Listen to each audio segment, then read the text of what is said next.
General Hospital spoilers. Trace's big decision after the real will is Reed. Drew lost everything. The air inside the Quartermain mansion felt like it could slice through glass. Silence wasn't just silence, it was anticipation.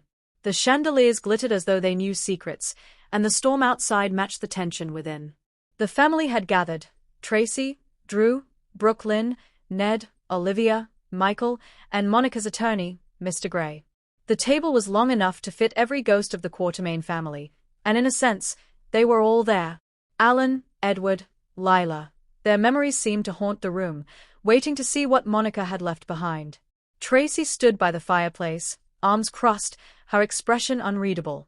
Drew sat across from her, jaw tight, trying to look composed. Mr. Gray cleared his throat. This is the official last will and testament of Dr. Monica Quartermain. I will begin with the statement of validity. Olivia squeezed Ned's hand. I still can't believe she's gone, she whispered. Tracy didn't flinch. She made her choices. Now we'll see what they were. The lawyer continued, reading the legal jargon until he reached the heart of it, the inheritance distribution. To my son, AJ, I leave my forgiveness, wherever he may be. To Jason, may his children know peace and strength. To Drew Kane. The room shifted. Drew lifted his head, ready to hear what Monica had left for him, her last connection to Jason. I leave my gratitude for the time we shared, but no financial inheritance. My assets and holdings are to revert to the Quartermain Family Trust, under the oversight of Tracy Quartermain. The silence afterward was thunderous. Drew blinked. What does that mean? Tracy turned, eyes narrowing just slightly. It means, Drew, you've been cut out. Brooklyn gasped. No, that can't be right. Monica adored Drew. Mr. Gray adjusted his glasses. There's more. A secondary note, handwritten by Dr. Quartermain. He unfolded a smaller paper, yellowed slightly around the edges. Monica's handwriting. To Tracy, I trust you to protect this family's legacy, even when it means making unpopular decisions. Do not let greed, guilt, or misplaced loyalty destroy what's left of the Quartermains. The lawyer's eyes flicked up. That concludes the will. Drew stood up, stunned. You're telling me Monica left everything to the Quartermain Trust, under Trace's control? After everything I've done for this family? Trace's voice was calm, too calm. Apparently, Monica finally realized what happens when she trusts outsiders with Quartermain business. Later that day, the mansion buzzed like a hornet's nest. Drew had stormed out, slamming the door so hard the glass rattled. Ned poured himself a drink, muttering, Well, that's going to cause an earthquake in Port Charles. Olivia glared at him. You think this is funny? Drew built Aurora Media back up. He helped ELQ survive those takeovers. Tracy sipped her martini. And for what? A pat on the head? This is business, Olivia. The family comes first.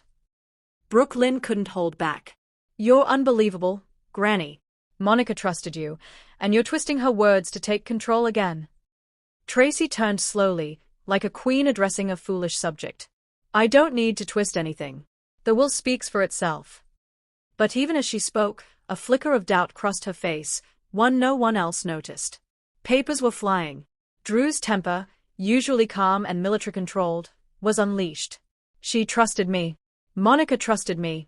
How could she leave it all to Tracy? Carly entered quietly, her heels clicking against the marble floor. I heard what happened. Drew, I'm so sorry. Drew slammed a folder shut. Sorry doesn't fix this. Tracy now owns controlling interest in ELQ, the trust, the mansion, everything. Carly placed a hand on his arm. You're not going to let her win, are you? He looked up, fury in his eyes. I don't lose, Carly. I rebuild. But deep down, he wasn't sure he believed it. That night, as rain battered the Quartermain mansion, Tracy sat alone in the study, Monica's letter spread open before her. There was a hidden second envelope tucked inside the will's folder, addressed in Monica's elegant handwriting. To be opened by Tracy alone. Tracy hesitated, then opened it. Tracy, if you're reading this, it means I trusted you to guard what's left of our family. But know this, the truth about the trust lies deeper than anyone knows. Drew deserves to know why Jason's shares vanished years ago. You'll find the answer at General Hospital, in my office, hidden behind the portrait of Alan. Tracy froze. "What the hell, Monica?" she whispered. Her hands trembled slightly, something that never happened to Tracy Quartermain. The next morning, Tracy arrived at General Hospital before dawn. She walked through the empty corridors, every step echoing with memory. Monica laughing, Alan's booming voice, the decades of Quartermain chaos that began right here. She entered Monica's old office. The portrait of Alan still hung proudly. Tracy touched the frame, and for the first time in years, her voice cracked. "You old fool. You both always thought love fixed everything." Then she noticed a tiny latch at the corner of the frame. She pulled it open. A hidden compartment slid free, containing a sealed envelope and a USB drive.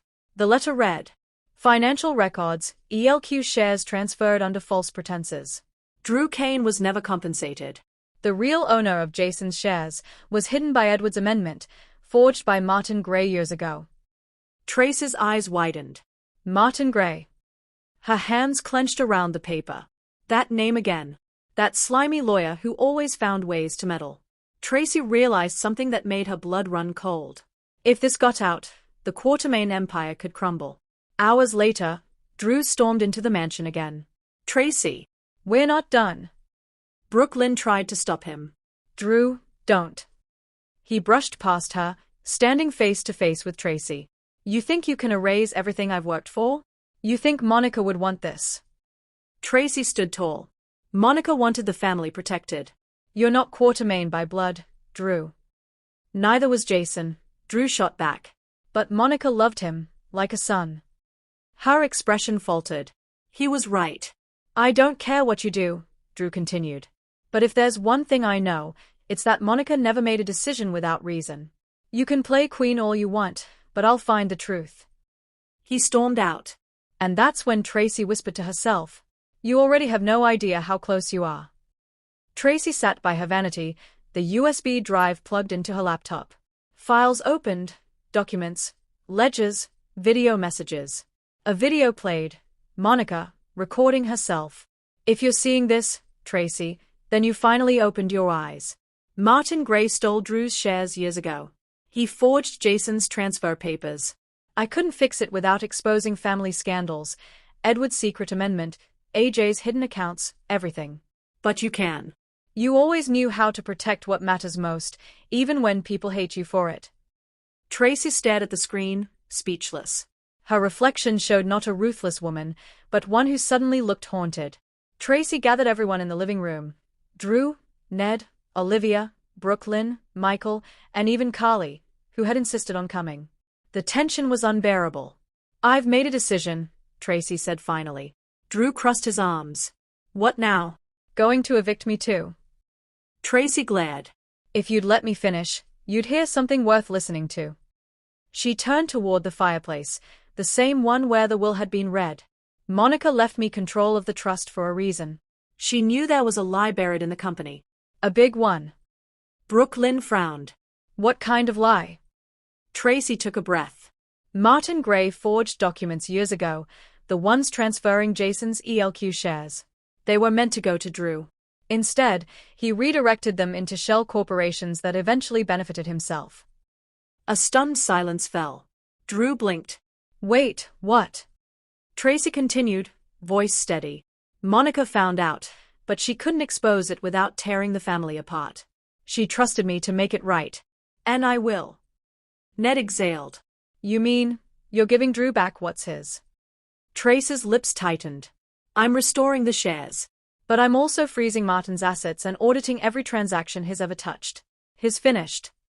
Drew's eyes softened slightly. "Why would you do that?" Tracy smirked faintly. "Because Monica asked me to. And because, maybe I'm tired of being the villain." When Martin received the letter from ELQ's legal department, his smirk faded instantly. "What the devil is this?" "A subpoena. A full audit. Accusations of fraud." He grabbed his phone. "Tracy Quartermain, you've just made the biggest mistake of your life." But Tracy was already 2 steps ahead. She'd frozen his accounts, removed him from every board, and contacted the SEC. For once, Martin was the one cornered. The sunset painted the gardens gold. Drew found Tracy sitting by the fountain, staring at the reflection of the mansion. "You really did it," Drew said quietly. "You gave it all back." Tracy didn't look up. I corrected a mistake. Don't make me sentimental, Drew. He chuckled bitterly. You could have just stayed silent and kept the power. Why change? She sighed, the sound heavy with years of battle scars. Because for once, I wanted to prove to Monica, and maybe to myself, that I could still do the right thing. He sat beside her. You did. For a moment, neither spoke. Then Tracy said softly, You remind me of Alan sometimes. That infuriating sense of honor. Drew smiled. I'll take that as a compliment. Later that night, Tracy opened Monica's letter one last time. At the bottom, she hadn't noticed before, a faint ink smear, a line written in smaller handwriting. Tracy, the hardest part of leadership is knowing when to let go. Tracy folded the letter slowly.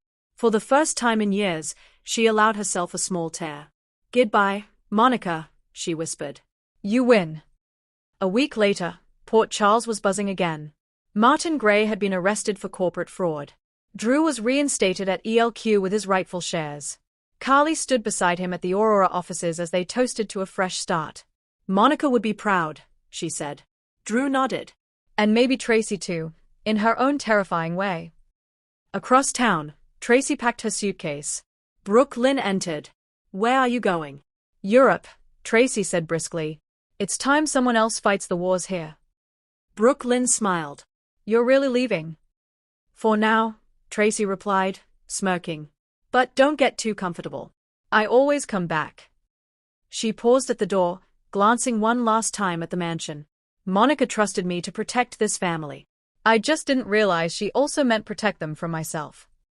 She left, her heels clicking against the marble, the sound fading into the echo of decades of Quartermain drama. As the screen faded to black, Monica's voice echoed softly, like a ghost's benediction. Family isn't about blood or power, Tracy. It's about redemption.